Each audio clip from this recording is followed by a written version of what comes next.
Hello, everyone, and welcome to this live episode of Inlay Terms. I'm your host, Payman Ascari, and today I am honored to introduce Mr. Rod Taylor of the Christian Heritage Party of Canada. Welcome, Yeah, sir. yeah. Thank you, Payman, for having me on your program. It's great to be here. Well, thank you very much for making time to come on. I thought maybe we could start with if you could tell the audience a little bit about yourself. You know, where you're from, where you grew up. Sure. Well, I was actually born in Minnesota, south of the border. My parents moved to Vancouver when I was in my teens, and so carried on from there. Met my wife in the Kootenays in southeastern BC, and this summer we celebrated 50 years of marriage. So, um, been around the block a few times here.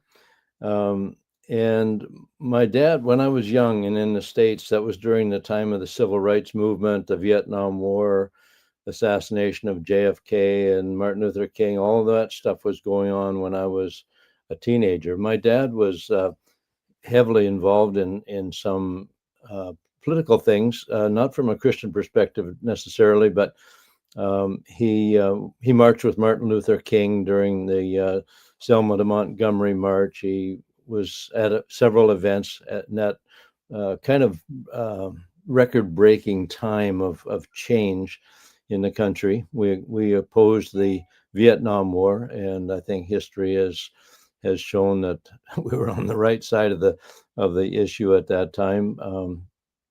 So when we moved to Canada, then I was around Vancouver for a little bit, North Van, West Van. Then I spent a couple of years on the Gulf Islands, on Texada Island, and then I moved to the interior. I met my wife in on the Arrow Lakes, and I was doing a lot of things at that time, horse logging and gardening and all those kind of things.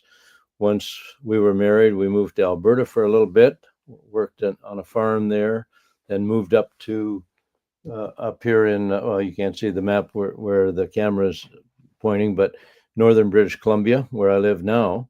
Then we moved to Alberta for about 12 years. I worked in the sawmills. I worked on the railroads in Alberta, track maintenance for about 6 years. Took a couple of years. We were in Bible school and basically wanted to be a missionary. Along the journey, I became a Christian. I was not a Christian as a very young person and wasn't raised in a particularly Christian home, a very loving home, wonderful parents, but we weren't reading the Bible or anything like that. That came later in my life after I was married. And so then we moved back here. My brother was, sorry, giving lots of detail here, but my brother was living in Smithers, and he also had become a Christian. And then he came down with leukemia, and that kind of was a motivation for us. We moved back up to Smithers to spend time with him while he was still living. And my wife got involved with a Christian bookstore. I went back into the lumber business and was in lumber grading and quality control, those kind of things for about 20, 25 years, all told in the lumber industry. And then I got involved with the Christian Heritage Party, and we became convinced that some of the issues that they call them social issues in this country, abortion and some of the gender issues, we became convinced that those were quite important, and we needed to take a stand on some of them, the shedding of innocent blood through abortion, and we began to do that.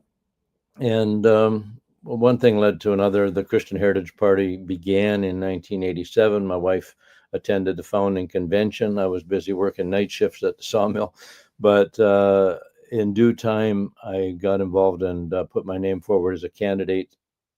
First ran provincially with the Unity Party of BC, and then later on ran federally for the Christian Heritage Party. In 2008, I put my name forward. There was a leadership convention. Our retiring leader, Ron Gray, was stepping down, and I put my name forward. I was not elected, but the man who was elected, Mr. Jim Natchik from Nova Scotia, asked me to serve as his deputy, and I did that for 5.5 years.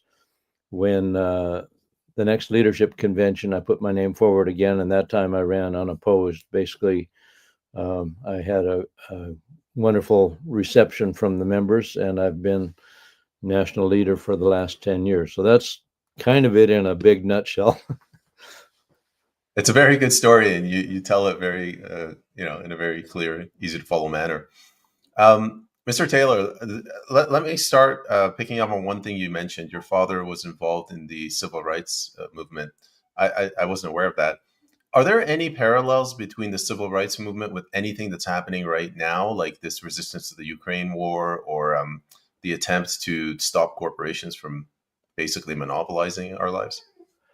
Well, I think there's always a connection between the common people getting involved in an issue and, you know, offering some level of resistance to what the government is doing or has done in the past. Um, the civil rights movement, if you go back, like we're talking about, you know, things having to do with being able to sit at a lunch counter together. Like when I was a kid, we went to Washington D.C. and we actually drove around. We were getting quite hungry. It was supper time, and we would go in a restaurant, and my dad would ask the people, "Do you serve Negroes here?" Which was the polite term in those days. Nowadays, you serve black people, whatever. And they didn't all say yes. Some of them would say, they'd kind of look out the window to our car, say, well, how many are there, whatever. Like, there were no black people traveling with us, but we just wanted to give our business to a restaurant where they would treat people equally.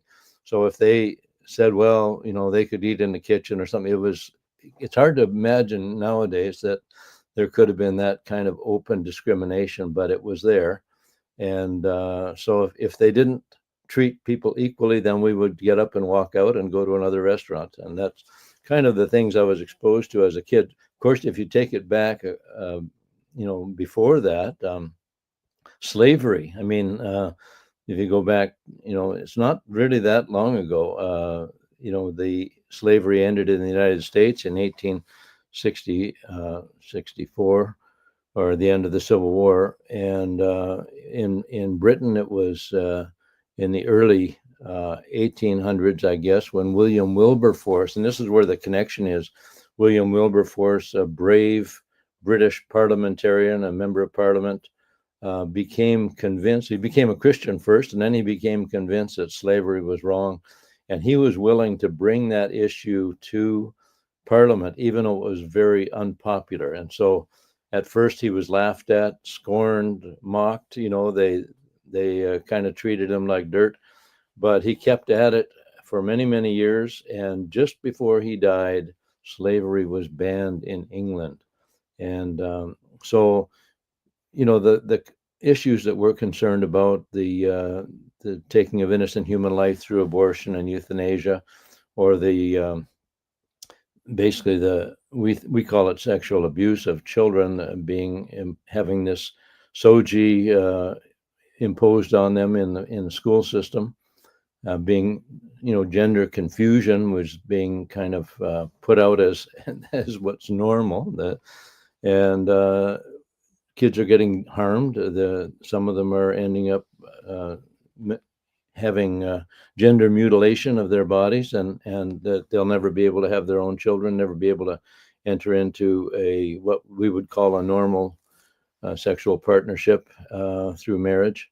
So anyway, these issues we think are just as important as some of the ones that have been fought in the past. It's always worth standing up for what's right. It isn't always popular to stand up for what's right. And, of course, we've seen that in even recent history, but we think it's important for people to speak up. And when I saw my dad, I was, like maybe grade 5, grade 6.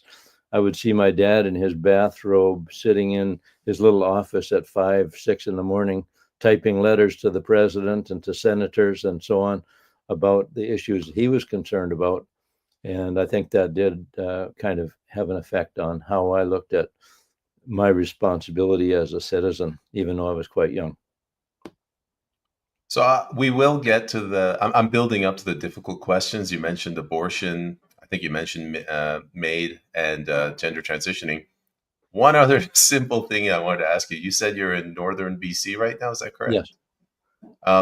I was talking to a gentleman the other day about like what is it with people wanting to be packed into these big cities, and his view was it's just cheaper and easier to live in a big city. What's life like in northern BC? Well, we're in a village of about 1,500 people, Telqua, and it's near the town of Smithers, city of Smithers, which is about 5,000 souls. Um, we like it in the country. We're in a kind of a small subdivision here, but we do have moose. We've had moose, bear, uh, deer, foxes, all on our yard, not at the same time, but we had to raise our fence in the backyard to keep the moose from jumping in and eating our fruit trees and those types of things. But we love the small communities. We think that there's a better chance of having a good, knowing your neighbors, for instance. And of course, there's still neighbors that I don't know intimately in the area, but we share things. We have some very good neighbors with whom we share garden crops. They do a lot of fishing and they help us with some salmon from time to time. And these are just privileges, I think, of living in the country. We don't have to face rush hour traffic as such. I used to have about a half an hour commute to the sawmill that I was working at on the Indian Reserve nearby, uh, First Nations Reserve, Witset, and but that half hour drive, I was seeing the flocks of sandhill cranes coming in the spring, and Canada geese and other things. Get to see a moose once in a while, and so it was enjoyable. And we like it here. And it's interesting when you ask about urban, the difference between urban living and country living. It seems to have a big impact on how people vote. I don't know why that is, but in Canada, the cities tend to be where the strongholds for the Liberals and the NDP. Uh, the rural areas and even the prairies seem to be places where it's more likely to elect a conservative, or hopefully one day People's Party and Christian Heritage Party candidates. I don't know why that is, whether it's the type of people that choose to live in the city or whether there's something about the city that influences the way they think. But that is a reality, is people in the cities tend to vote left wing. People in the country are much more willing to consider a conservative approach to life, and maybe a little more independent thinking. They're willing to chop their own wood, grow their own garden. I'm not sure what it is, but there's a difference. Yeah, this rural urban divide, it leads me to the next question. First of all, I'm totally envious that you're getting fish that taste like fish as opposed to our plastic food here. But do you feel, having lived in the cities, do you feel there's a bigger respect for property rights? Like you mentioned, you fence off your property so the moose doesn't get in. What are your views towards guns and gun rights?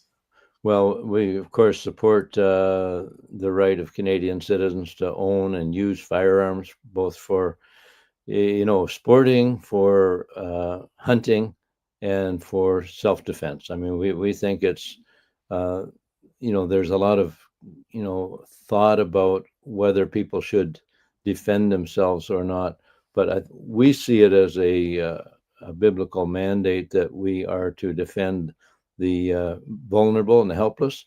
So we do that with abortion. We want to defend the little ones who can't defend themselves.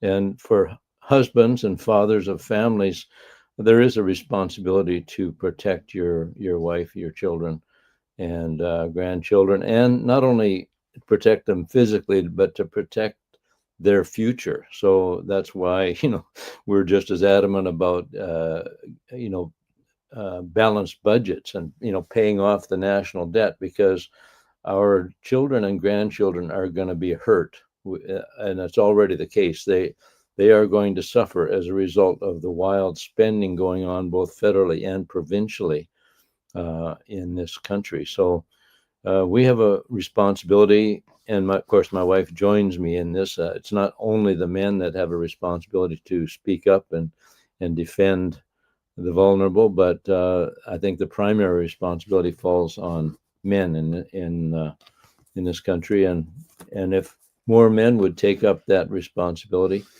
um, the sooner we could get out of this mess. So I guess this is the last secular question I'll ask before we get onto the concept of Christianity. What are property taxes like up there? Are you guys getting crushed as well, or is it more normal? Well, I don't know what they're like other places. We pay fairly high taxes. I don't suppose it's quite appropriate to tell you what I pay, but it's in the thousands for sure. I think if you're in the country and you have a farm, you're making part of your income from a farm, you do get a break on taxes. But we're in a small village here, so of course we're paying for the utilities, garbage pickup and all those kinds of things. We're on the grid, sewer and water and all that stuff. So I think we pay in our little village fairly high taxes. So I don't know how to compare that with what you have to pay in the city. All right. So my first question would be on the topic of Christianity, and we talked about this before we went live. How do you see like Christianity weaving itself into the fabric of Canadian society? How did it guide Canada along from Confederation onwards, maybe earlier? Like, what is Christianity to you? Well, uh, Christianity, or basically a biblical understanding of creation and our role as created beings made in the image of God, and with a responsibility, we are responsible to the Creator to live according to His precepts. That's true whether people are Christians or not, whether they know it or not. Some people think, well, just I'm just here. A bit of protoplasm that floated out of the swamp and turned into a truck driver or whatever. But I think most people who have thought deeply about it understand there's something. The human being has a depth and the fact that we have a conscience. I mean, even those who uh, don't claim to know the Lord, or have not given much thought to Jesus' role in history and in our lives today.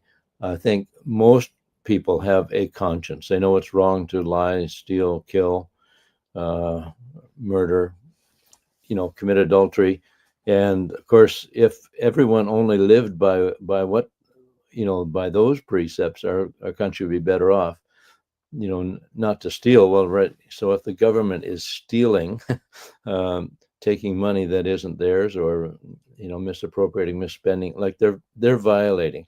So in Canada, I won't go back to all the long beginnings of the country, missionaries and so on. And certainly everyone, the critics will point out that there are dark pages in Canada's history where especially First Nations people were mistreated in various ways. But on the whole, those who came from Europe and had a Christian background, even if they didn't live up to it at all times, they brought an understanding that that we are made in the image of God, that we have a responsibility to live according to His precepts, and if we form our government around those precepts, we'll be better off. If we have laws that encourage people not to lie, not to steal, not to kill, etc., our country would be better off. So, in fact, when they named the country the Dominion of Canada, I'm sure you know this story that comes from Psalm 72, verse 8. He shall have dominion from sea to sea and from the rivers unto the ends of the earth. That was one of our founding fathers read that in his morning devotions. They were trying to decide what to name the country.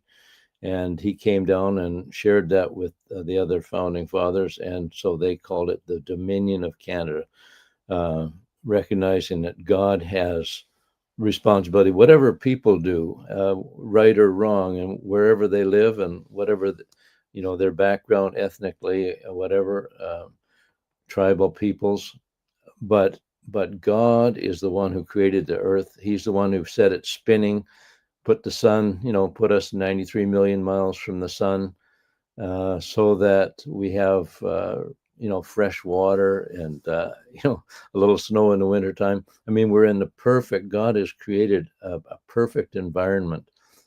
People complain about carbon dioxide, but we have enough carbon dioxide for the plants. If they didn't have it, they would die. And we have enough oxygen for ourselves. If we didn't have that, we would die. God made it all. It fits together beautifully. And I think it's up to us to recognize that. So then again, you probably have talked to the last living signatory of the Charter of Rights and Freedoms, Brian Peckford, and he's been kind of involved in the freedom movement in the last few years. But he's the last living signer of the Charter. And the Charter begins with the words, "Whereas Canada was founded on principles that recognize the supremacy of God and the rule of law." And he is adamant that was referring to the Christian God. He said all of us who signed that document were Christians or had a Christian worldview. And to think that it was any other type of God other than the Christian God of the Bible is just silly. But anyway, so the Charter of Rights and Freedoms points to the supremacy of God. That means God is supreme over all, even over the Supreme Court, over the Parliament. He has the ultimate say in how we run our country. Well, he gives us a free will, but he has given us also directions. If we violate his directions, we can't expect his blessing on our crops, on our safety in our cities, on our national economy. We think we can, shed innocent blood, 100,000 babies a year, and still expect God is going to pour out his blessings on Canada. That is wishful thinking.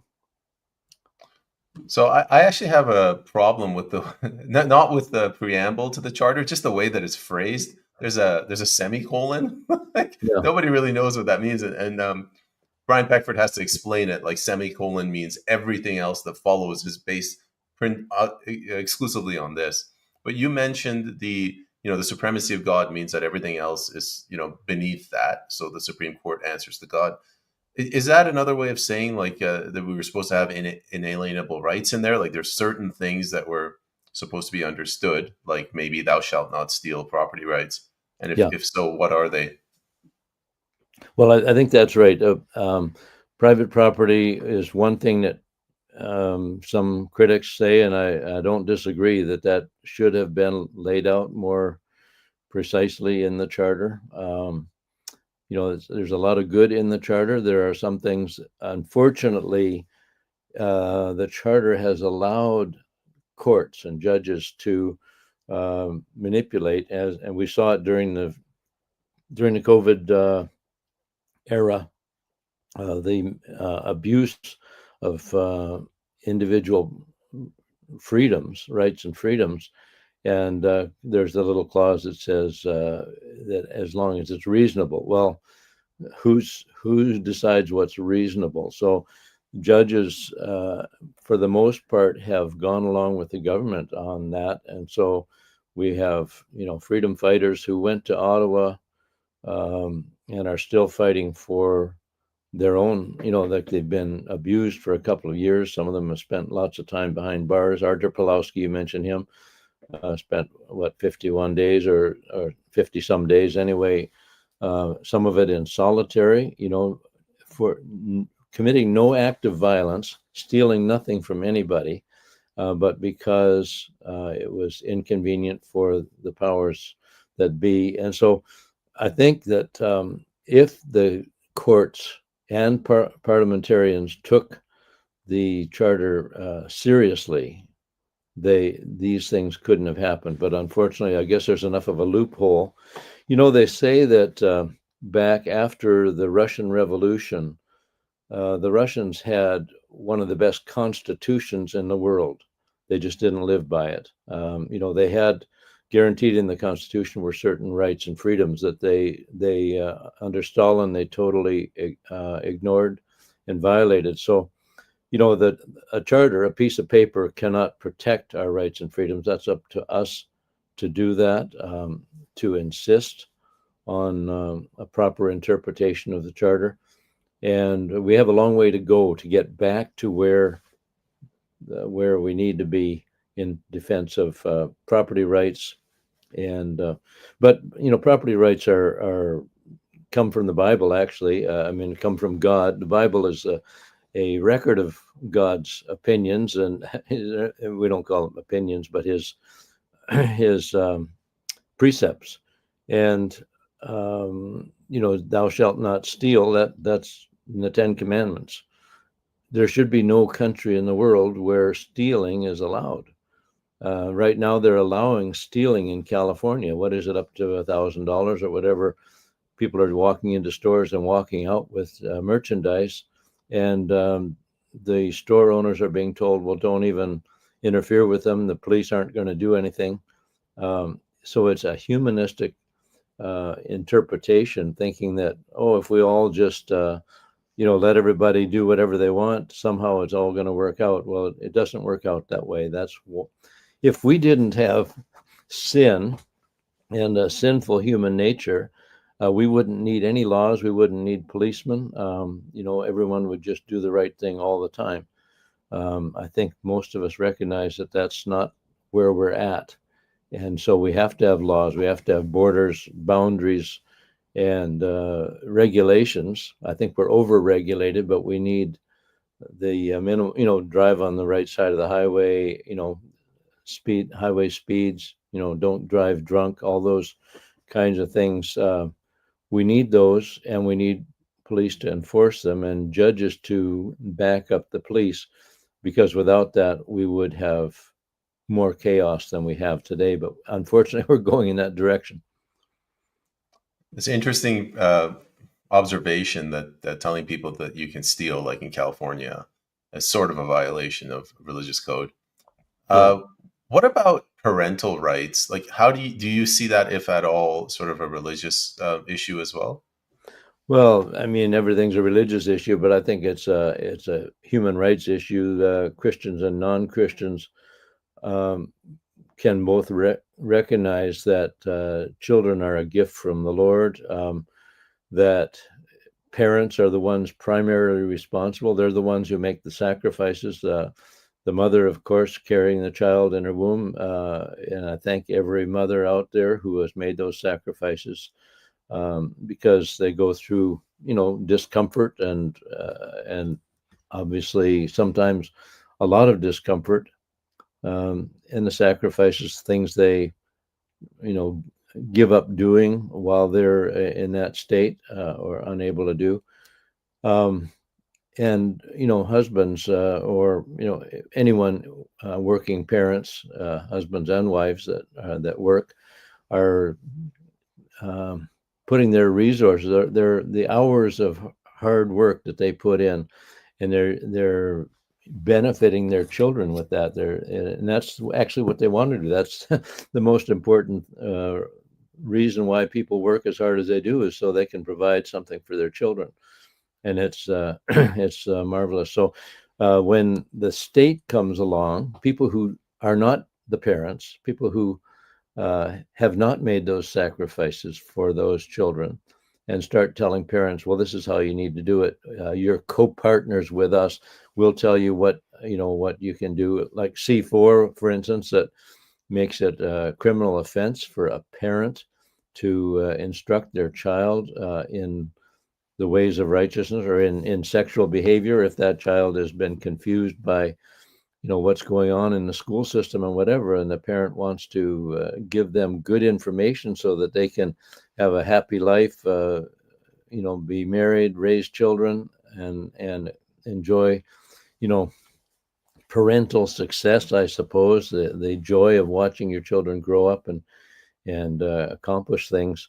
For the state to interfere with that and say, no, this is what you have to do, um, it's a violation of basic principles.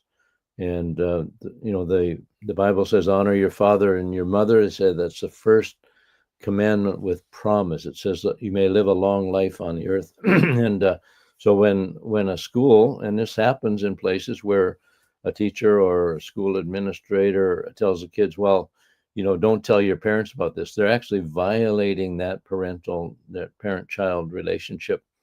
And they should be ashamed of themselves. And they, because they aren't ashamed of themselves, or because they carry on without paying attention, that's when we need to step up and say, no, parents are the primary educators of their children. They're responsible for their nurture, their discipline, and their moral upbringing. And you must not, government, state, or provincial, federal, municipal, you must not interfere with a parent's role as the educator and the shaper of the next generation. You pointed out something else that was an interesting observation. Honor thy mother and thy father, or your mother, father. I spoke to a Ukrainian woman, and she kind of said what you said, but in present day language. She said the schools are disrespecting the parents. Yeah, they're undermining them. yeah. Well, that's good to put it in basic language of today. So my next question, on the issue of transgenderism, there was a time when this was called like a gender identity disorder or gender dysphoria, and it was like 1 out of every 10,000 or 100,000. Now it's like 1 out of every 3, which is an issue in itself. But what is the CHP view on that? Well, there has always been the possibility of people, as they're growing up, becoming confused about who they are. I mean, it's your general, not just your sexual identity, but your identity. Who am I in the world? What's my role? Where do I fit in with society? Where do I fit in with, the older generation, and how am I to shape the next generation that comes after me? Transgenderism is definitely a trend that has been fed by advocates.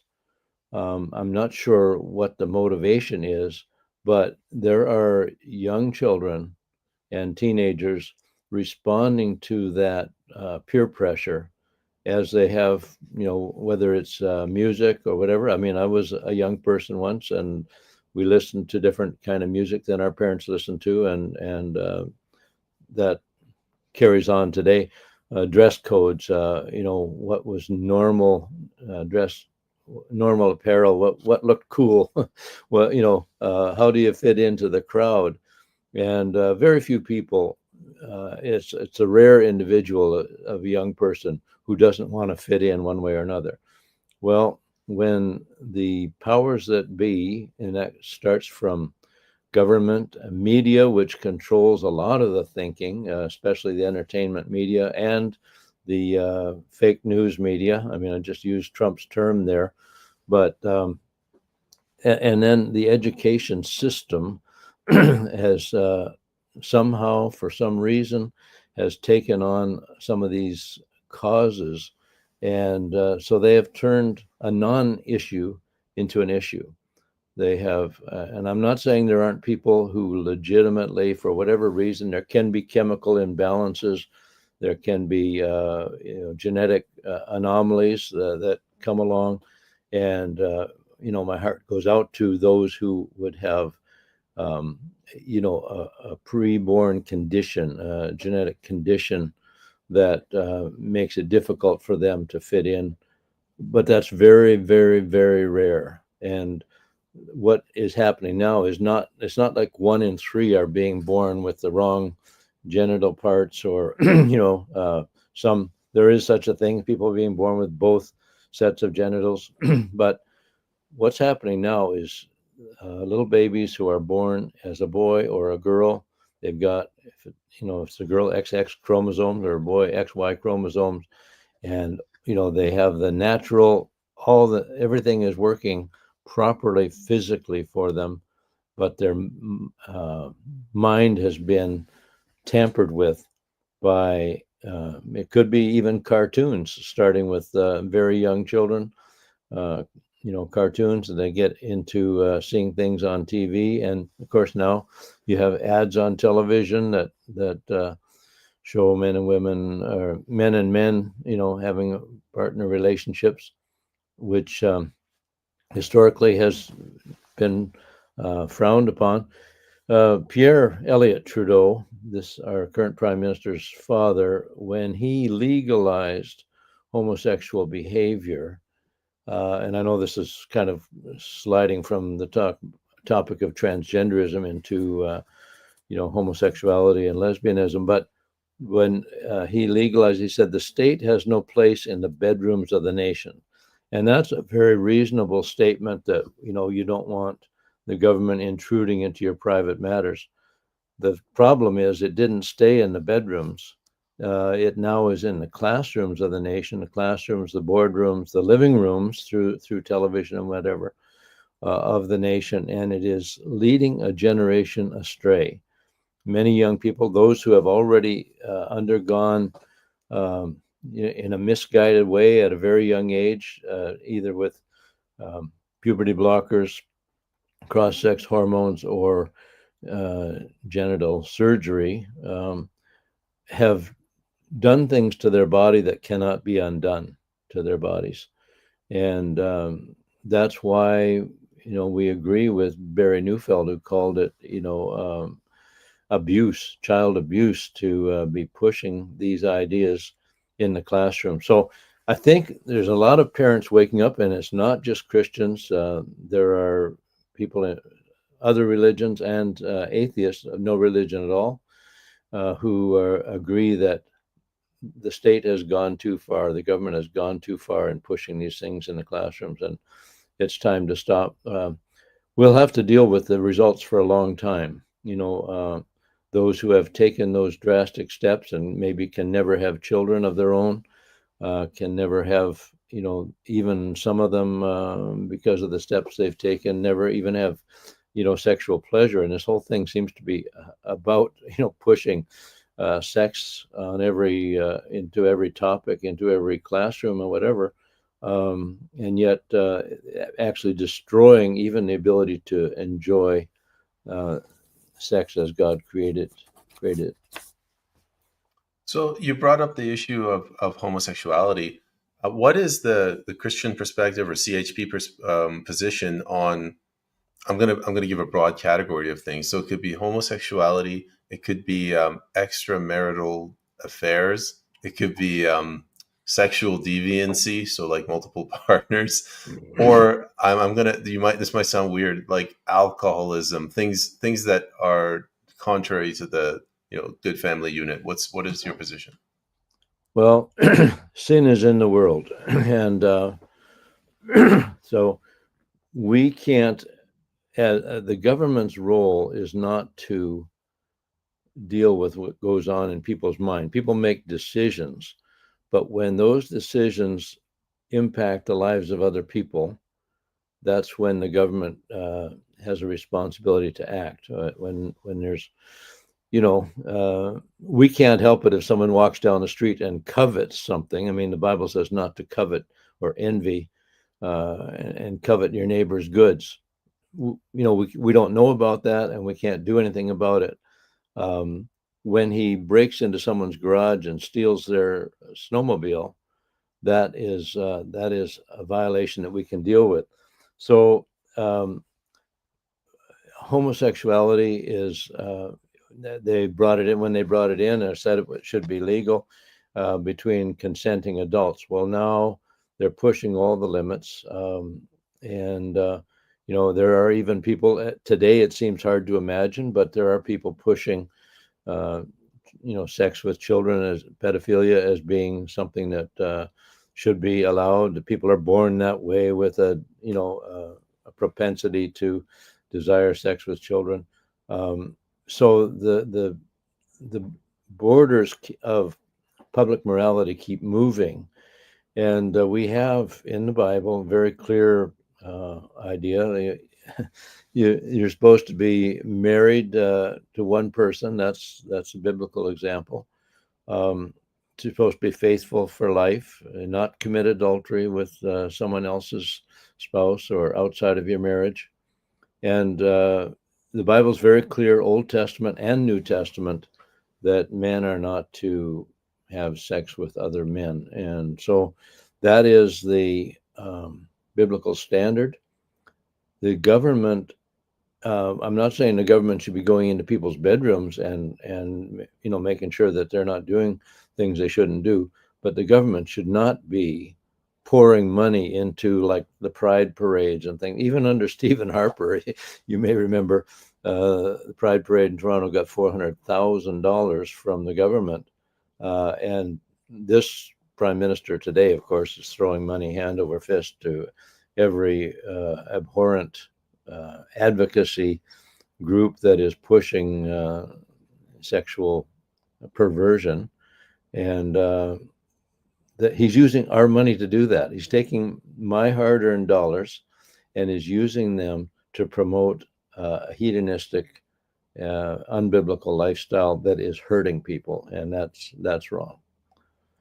So Mr. Taylor just pointed out a really important thing.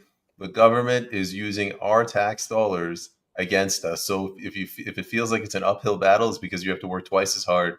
You got to get your argument out there, and you got to work an extra hour and give it to them to fight Yeah, against you. yeah, that's true, and it's in so many levels. I mean, our money is being given to CBC. My tax dollars are funding this CBC. 1.2 trillion or whatever it is they're getting a year.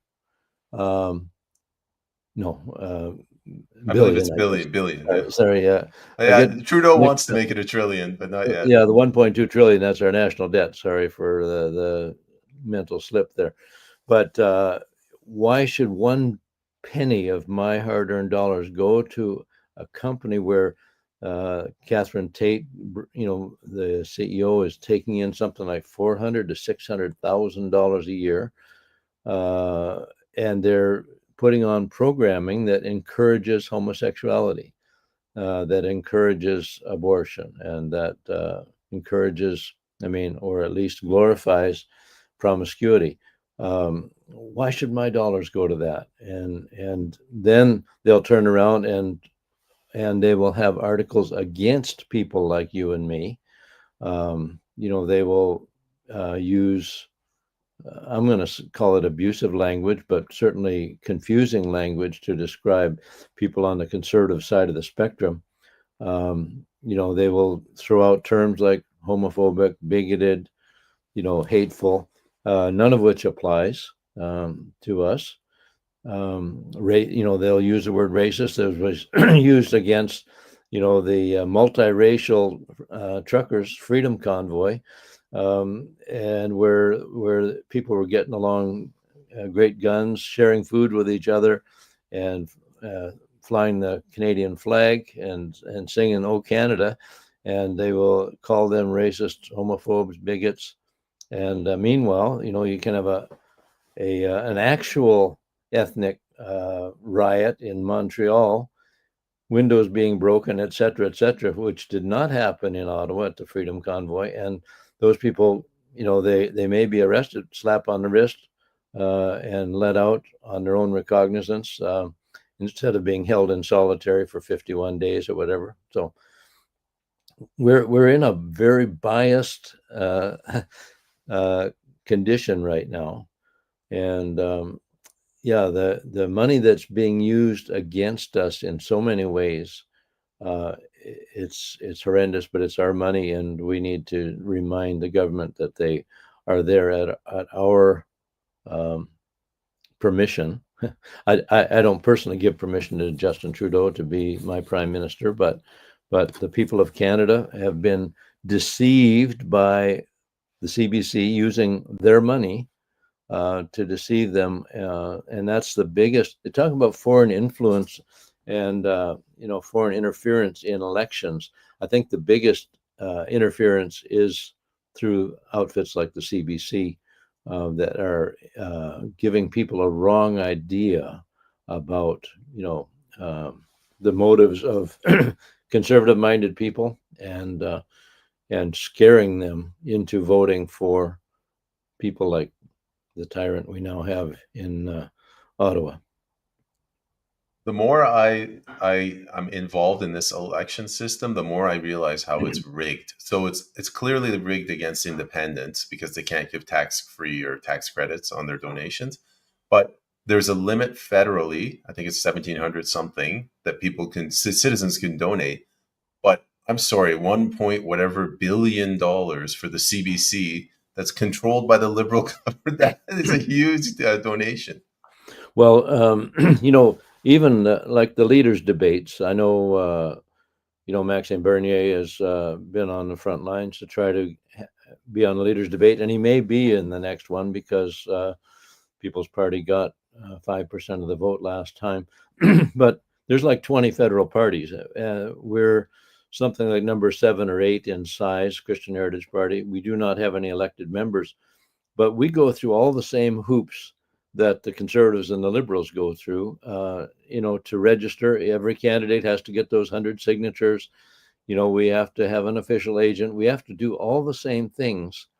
We have to file our financial reports, and yet we are treated as, by the CBC, CTV, so on, as if we don't exist. Like we. So when they hold a televised leaders debate, and they don't have Maxime Bernier on there, and they don't have Rod Taylor on there, and then the people watching that debate can assume that there are only 4 or 5 leaders and 4 or 5 parties worth voting for. That is, and I've brought this up at Elections Canada meetings, that is an illegal contribution from CBC or whoever runs these debates, whoever's involved in running these debates. It's an illegal contribution because only citizens can give money, and as you pointed out, are limited. I think next year it'll be $1,750, and yet, Pierre Poilievre and Justin Trudeau will get millions of dollars worth of free advertising on CBC. Not only the debate, but of course, when they travel around the country, if Justin Trudeau goes into a bar somewhere, or shakes the hand of some teenager, that's shown on national television and on the front pages of the papers that are getting money from the government. But I shake a lot of hands, and I don't see CBC chasing me around to ensure that the voters know which parties are available to vote for. So it's an uphill battle for smaller parties. There's no doubt about it. And of course, we sort of just say, well, God's on the throne. We can't fix everything that we know is wrong with the country, and that includes media bias, but we try to make ourselves available whenever we can. And so I'm grateful for this opportunity to speak to your viewers and listeners, because we want to speak to people wherever we can, and we're shut out of the big media opportunities. Absolutely. One of the reasons I started this podcast is because unless you're one of the big 4 or 5 parties, you're not going to get on the CBC. Like it's a radio blackout. So, Mr. Taylor, one more question. You mentioned something to the effect of God says marriage is between a man and a woman. As we're getting a lot of people from the Middle East, I was born in Iran, and it always boggled my mind. Like, why would any man who's struggled through one marriage want to be married to three or 4 women? But this issue of I think it's polyamory. What are your views on that, and what do you think government policy should be towards that? Well, even in the Old Testament, where David had multiple wives, Solomon had like 1,000 wives, and it said that they led him astray. But even in situations where there were, some of the patriarchs, the Jewish patriarchs had several wives, there was always, you can read it in the text, the jealousy between them, the conflict that took place, and mean-spirited dealings between a couple of the wives. God designed us for one man and one woman to be joined together in lifelong matrimony, and that is what makes sense. That's what works. I think the government. Well, I know the government would be making a big mistake if it changed the situation to allow multiple wives. Now, when people come from another country, and I don't know if there ever could be a situation where someone has, two wives in another country and they want to immigrate to Canada. That would be a dilemma to handle if the person otherwise had a legitimate claim to be, an immigrant and to come into our country. That's a different story, but we should never think of allowing people in this country to marry more than one husband or wife. And I think as long as we continue to mess with the God's perfect design, we're going to have trouble. And there's, jealousies, envy. I think even broken homes. I mean, you mentioned earlier, we've gone with what they call no-fault divorce. Of course, there's never such a thing as no-fault divorce. There's usually multiple faults.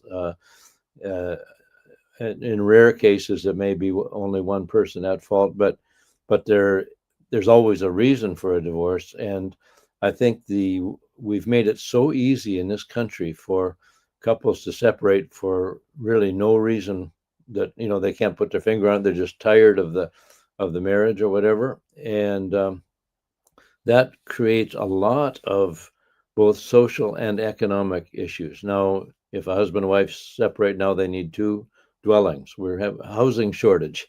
And then the children, and I'm not, obviously sometimes the wife dies, the husband dies, there's a remarriage and a blended family, that kind of thing.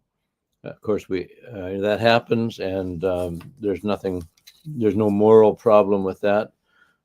We are allowed to remarry if a spouse dies. God allows that, and we should certainly allow that as well. But there are, then there's inheritance challenges. Children from a different parent. Maybe there's a wealthy father, and all kinds of things can take place. And then one of the children doesn't feel they're getting the right share of the estate. And, all I'm saying is that life is complicated, and we should do our best to keep it as simple as possible.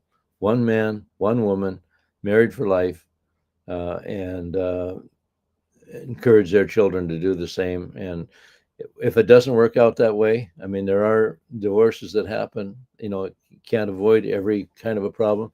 Well, then we need to deal with it. But that should not be the norm, that people get together, try each other out, then go with someone else. I think a lot of the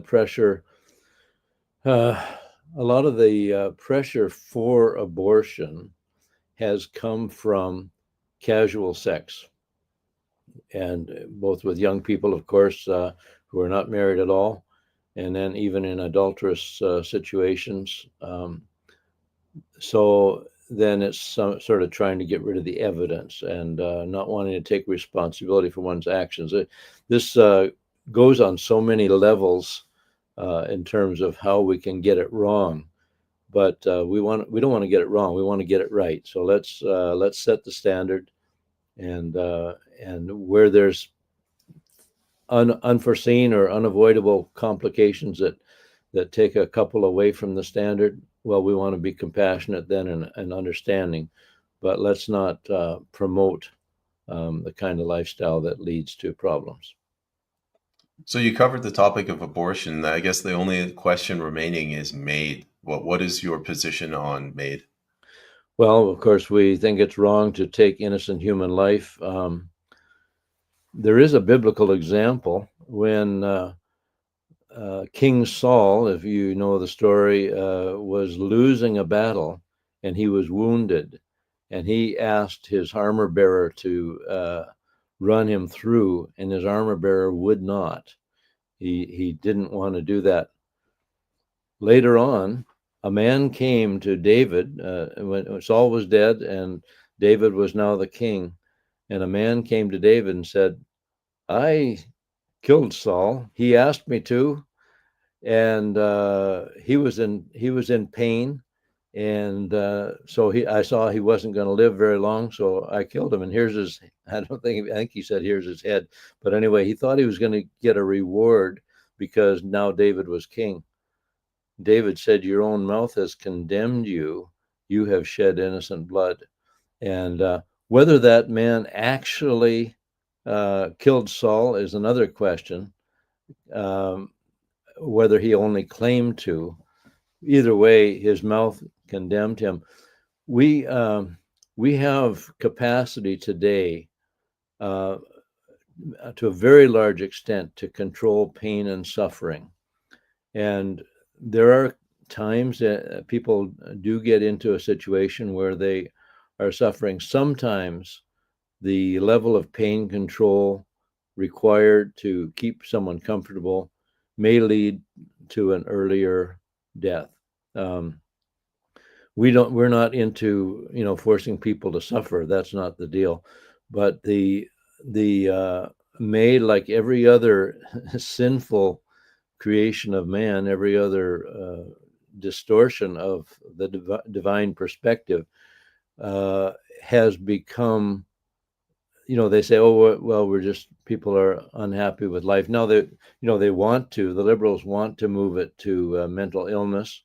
How convenient that would be now that they've caused so much mental illness and with drugs and confusion that they've taught. And basically in the schools, um, the media, the public media and the schools have taught, and right up through the universities where it goes on steroids, have taught that we're just a blob of tissue that floated in some scum on the pond that turned into a fish, and then a bird, and then a dinosaur, and then somehow here we are, truck drivers and podcasters. Um, it's so unreasonable. But if people believe that, and if you're a 5-year-old and you go into school and that's what gets hammered into you for the next 12 years, if you believe that you're nothing more than a piece of scum uh, that comes and goes, you have no eternal uh, perspective, no God to look up to, then people do things. I think it can lead that's an unreality. And what is mental illness? Mental illness is generally some level of unreality. So if people believe that we're just, glorified apes, and you can watch the National Geographic stories. You can see chimpanzees beating each other to death and whatever. Well, if we're just glorified apes, why does it matter how we live and how we treat other people?